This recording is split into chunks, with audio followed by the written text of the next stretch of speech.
नमस्कार दोस्तों। इस वीडियो में श्री कृष्णा द्वारा बताई गई 10 बातें जो आपको किसी को नहीं बताना है बताई जाएगी। कोई व्यक्ति अगर आपसे हर तरीके से आपके राज जानने का प्रयास कर रहा है तो समझ जाएं कि वह आपका भला चाहने वाला तो बिल्कुल नहीं है। वह तो बस आपकी शक्ति, कमजोरी, योग्यता या पृष्ठभूमि को जानना चाहता है। ऐसे लोगों से सावधान हो जाएं जो आपसे खोद खोद कर कुछ पूछने की कोशिश कर रहे हैं। पहला है घर का रहस्य। बहुत से ऐसे लोग हैं जो अपने घर में हर किसी को प्रवेश करने देते हैं और घर के कोने कोने से अवगत करा देते हैं। जो लोग आपके विश्वास पात्र हैं उन्हें जरूर इसकी छूट दी जा सकती है, लेकिन हमने देखा है कि बहुत से ऐसे लोग भी हैं जो आपके घर में घुसकर उसे देखना चाहेंगे, जिनसे आपका कोई खास संबंध नहीं है। हालांकि जिस पर आप विश्वास कर रहे हैं वह कितना सही है यह भी देखना जरूरी है। पुराने समय में लोग संयुक्त परिवार में रहते थे और उनके घर भी बड़े होते थे। ऐसे में यह धारणा प्रचलित हुई कि किसी को अपने घर का रहस्य नहीं बताना चाहिए। सभी के कमरे अलग अलग होते हैं और सभी का अपना व्यक्तिगत जीवन होता है।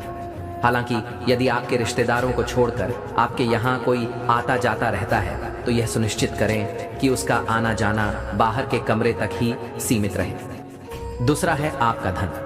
लोग जानना चाहते हैं कि आप कितना कमाते हैं। यदि आप सीधे सीधे नहीं बताएंगे तो ये लोग दूसरे तरीके से पूछताछ करके अनुमान लगा लेंगे। हालांकि आप अपने धन को जितना हो सके गोपनीय रखेंगे तो आपके लिए ही अच्छा होगा। इसलिए नहीं कि लोग कर्ज मांग लेंगे और फिर लौट आएंगे, नहीं। इसके और भी कई कारण हैं। धन को अपने परिचित या रिश्तेदारों से गोपनीय ही रखने की सलाह दी जाती रही है, लेकिन ध्यान रखें, अपनी पत्नी से गोपनीय रखेंगे तो आपके लिए वही धन दुखदायक साबित होगा।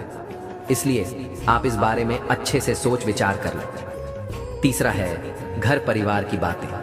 बहुत से ऐसे लोग भी हैं जो अपने घर परिवार की सारी बातें अपने मित्र, रिश्तेदार या किसी परिचित से शेयर करते रहते हैं। ऐसे लोग बाद में पछताते हैं। इससे घर के सदस्यों में आपसी मनमुटाव और अविश्वास की भावना बढ़ती है। घर की बातें घर में ही रखने से जीवन सुखमय बनता है। छोटी मोटी समस्याएं जीवन में चलती रहती हैं। पति पत्नी का संसार व्यवहार गोपनीय रखना चाहिए। बहुत से मूर्ख लोग अपनी पत्नी के साथ उनका व्यवहार कैसा है यह भी दूसरों को बताते रहते हैं। आप अपने परिवार की बातें हमेशा गुप्त रखें, अन्यथा सुनने वाले तो मजे लेकर हट जाएंगे लेकिन आप पछताएंगे। दूसरों की सहानुभूति हासिल करने के लिए आप कुछ समय के लिए जरूर राहत महसूस कर सकते हैं, लेकिन इससे आपकी कमजोरी ही प्रदर्शित होती है। चौथा है अपनी अयोग्यता या कमजोरी।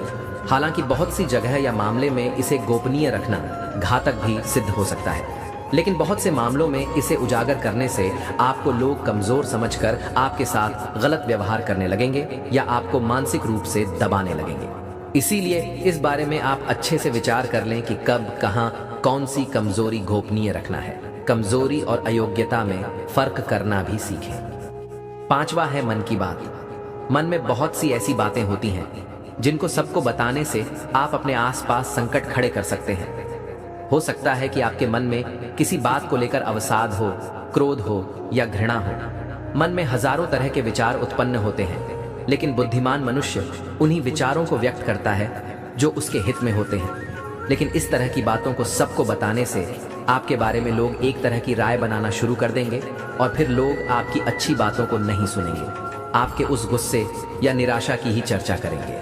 आपके 10 अच्छे काम उस एक मन के विकार के सामने कमजोर पड़ जाएंगे। छठवां है अपना अपमान। यदि सार्वजनिक रूप से आपका अपमान किया जा रहा है तो उसका जमकर प्रतिकार करें। फिर भी व्यक्ति को बहुत से मामले में कभी कभी मजबूरीवश अपमान झेलना पड़ता है।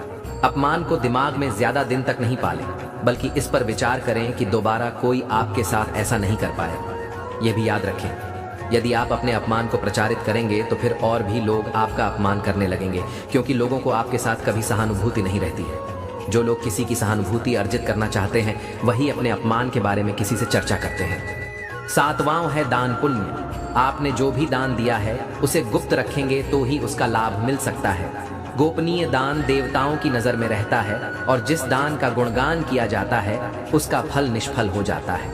मंदिर में दान दें, किसी गरीब को भोजन कराएं या किसी भी प्रकार का पुण्य कार्य करें, उसका अपने मुंह से गुणगान न करें। यदि आपने इसे किसी के समक्ष जाहिर कर दिया तो समझें वह खारिज हो जाएगा।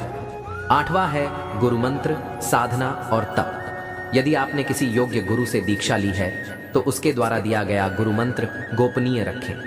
हालांकि गुरु मंत्र कई प्रकार के होते हैं, जैसे किसी ने आपको कुछ ज्ञान दिया या कुछ हुनर सिखाया, वह भी गुरु मंत्र है।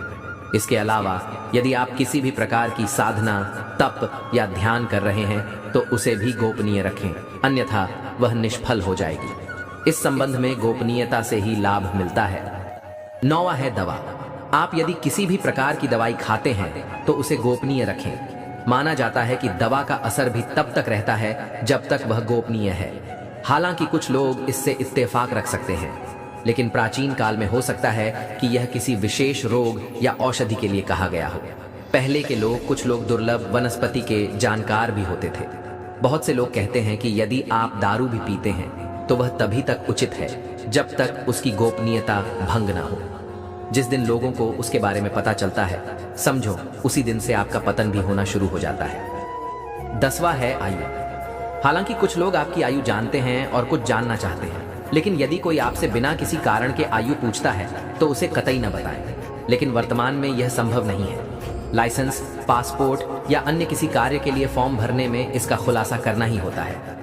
लेकिन कभी कभी ऐसे मौके या स्थान होते हैं जहां आयु बताना जरूरी नहीं होता। आजकल अनजान लोग भी पूछ लेते हैं कि कितनी आयु है आपकी।